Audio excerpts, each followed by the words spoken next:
Hi, അവന്തോസ് വേൾഡിലേക്ക് എല്ലാവർക്കും സ്വാഗതം. ഞാനിന്ന് കേര മീൻകറിയാണ് ഉണ്ടാക്കാൻ പോകുന്നത്.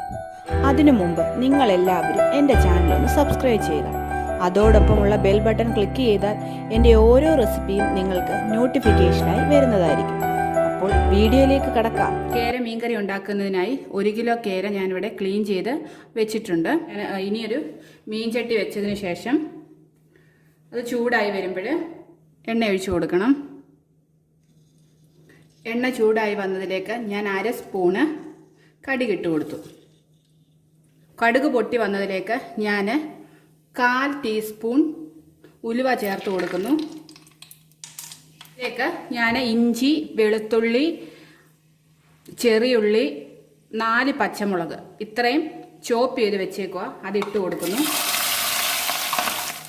ഇത് ഒന്ന് വഴണ്ട് വരണം. ഇതിലേക്കൊരു 2 തണ്ട് കറിവേപ്പില ചേർത്ത് കൊടുക്കുക.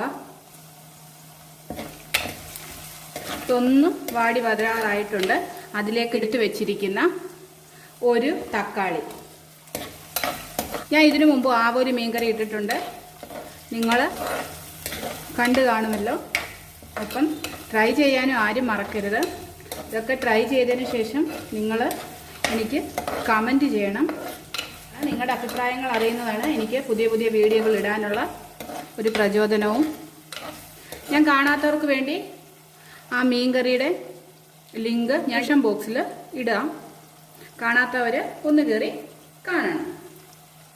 കുറച്ച് ഉപ്പിട്ട് കൊടുക്കുക.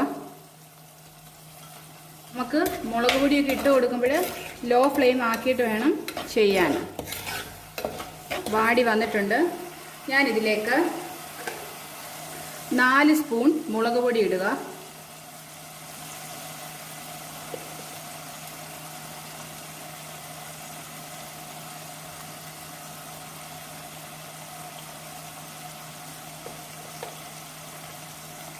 ടേബിൾ സ്പൂണാണ് 4 സ്പൂൺ മുളക് പൊടി.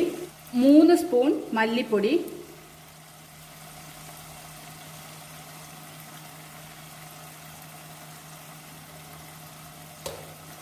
1/2 ടീസ്പൂൺ മഞ്ഞൾപ്പൊടി,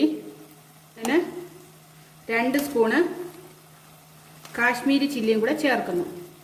ഇതിനി പച്ചമണം മാറുന്നത് വരെ ഇളക്കി കൊടുക്കണം. ലോ ഫ്ലെയിമിലായിരിക്കണം ചെയ്യേണ്ടത്, ഇല്ലെങ്കിൽ നമ്മുടെ മുളക് പൊടിയൊക്കെ കരിഞ്ഞു പോകും. മണം വരുന്നുണ്ട്. ഞാൻ അവത്തിലേക്ക് ഒരു പുളി ഞാൻ ക്ലീൻ ചെയ്ത് വെള്ളത്തിലിട്ട് വെച്ചിട്ടുണ്ട്, അത് ഒഴിച്ചു കൊടുക്കുന്നു. ഫ്ലെയിം ഒന്ന് കൂട്ടി വെച്ച് കൊടുത്തു. ഇതിലേക്ക് ഞാൻ 2 കപ്പ് വെള്ളം ഒഴിച്ചു കൊടുക്കുന്നു. ഇത് ഞാനൊന്ന് അടച്ചു വെക്കുക. ഇത് ഒന്ന് തിളച്ചതിന് ശേഷം മാത്രമേ മീനിട്ട് കൊടുത്താൽ മതി. ഇത് തിളച്ച് വന്നോന്ന് നമുക്കൊന്ന് നോക്കാം. ഇത് തിളച്ച് വന്നിട്ടുണ്ട്. ഞാൻ ഇതിൻ്റെ ഫ്ലെയിം ഒന്ന് കുറച്ച് വെക്കുക. ഇതിലേക്ക് നമുക്ക് ക്ലീൻ ചെയ്ത് വെച്ചിരിക്കുന്ന ഫിഷ് ഇട്ട് കൊടുക്കാം. ഫിഷ് എല്ലാം ഇട്ട് കൊടുത്തു. ഇത് പതുക്കെ ഒന്ന് ഇങ്ങനെ ചുറ്റിച്ചെടുക്കാവും. ഇളക്കിയാൽ നമ്മുടെ മീനെല്ലാം പൊടിഞ്ഞു പോകും. തവിയിട്ട് കുത്തിയാൽ മീഡിയം ഫ്ലെയിമിൽ വെച്ച് നമുക്ക് വേവിച്ചെടുക്കാം. നമ്മൾ ഈ മീൻ കറി വെക്കുമ്പോൾ നമ്മളെപ്പോഴും മീഡിയം ഫ്ലെയിമിൽ വെച്ച് വേവിക്കാവും. പിന്നെ ഒത്തിരി വെള്ളവും നമ്മൾ ഇതിനകത്തിൽ ഒഴിച്ചു കൊടുക്കില്ല. മീൻ വെള്ളമുണ്ട്, പ്രത്യേകിച്ച് ഫ്രിഡ്ജിലൊക്കെ വെച്ച് വരുന്ന മീനാണെങ്കിൽ കുറച്ചുകൂടെ വെള്ളമുണ്ട്. അപ്പം നമ്മൾ തിളയ്ക്കുന്ന സമയത്ത് അത് ഇറങ്ങും. പിന്നെ ഹൈ ഫ്ലെയിമിലൊക്കെ ഇട്ട് വേവിച്ചാൽ ഈ പെട്ടെന്ന് വെന്തു പോകും. പക്ഷേ നമ്മുടെ ഗ്രേവിക്കൊന്നും ഒരു ടേസ്റ്റ് ഇല്ലാതാകും. അതുകൊണ്ട് ഞാൻ എപ്പോഴും മീഡിയം ഫ്ലെയിമിൽ വെച്ചാണ് ഇത് വേവിച്ചെടുക്കുന്നത്. അടച്ചു വെക്കുന്നു. നമുക്കിത് വേവാനായിട്ട് ഞാൻ വെച്ചിരിക്കുന്ന ഫിഷ് കറി റെഡി ആയോന്ന് നോക്കാം.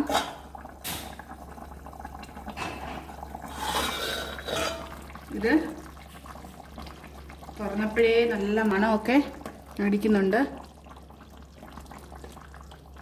ഉണ്ടോ? നമ്മുടെ ഗ്രേവിയൊക്കെ നല്ല കുറുകി നല്ല മീൻകറിയായിട്ട് വന്നിട്ടുണ്ട്.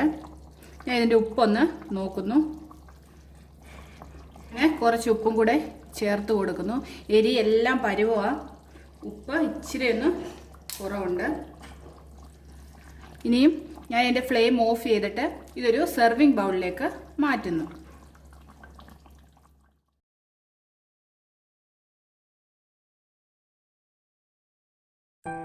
ഫിഷ് കറി ഒരു സെർവിങ് ബൗളിലേക്ക് മാറ്റിയിരിക്കുന്നു. നിങ്ങൾക്ക് എൻ്റെ ഈ വീഡിയോ ഇഷ്ടമായെങ്കിൽ ഷെയർ ചെയ്യുക, കമൻറ്റ് ചെയ്യുക. അതോടൊപ്പം എൻ്റെ ചാനൽ ആദ്യമായി കാണുന്നവരാണെങ്കിൽ ചാനൽ സബ്സ്ക്രൈബ് ചെയ്യാൻ മറക്കരുത്. അതിനോട് ചേർന്നുള്ള ബെൽ ബട്ടൺ ക്ലിക്ക് ചെയ്താൽ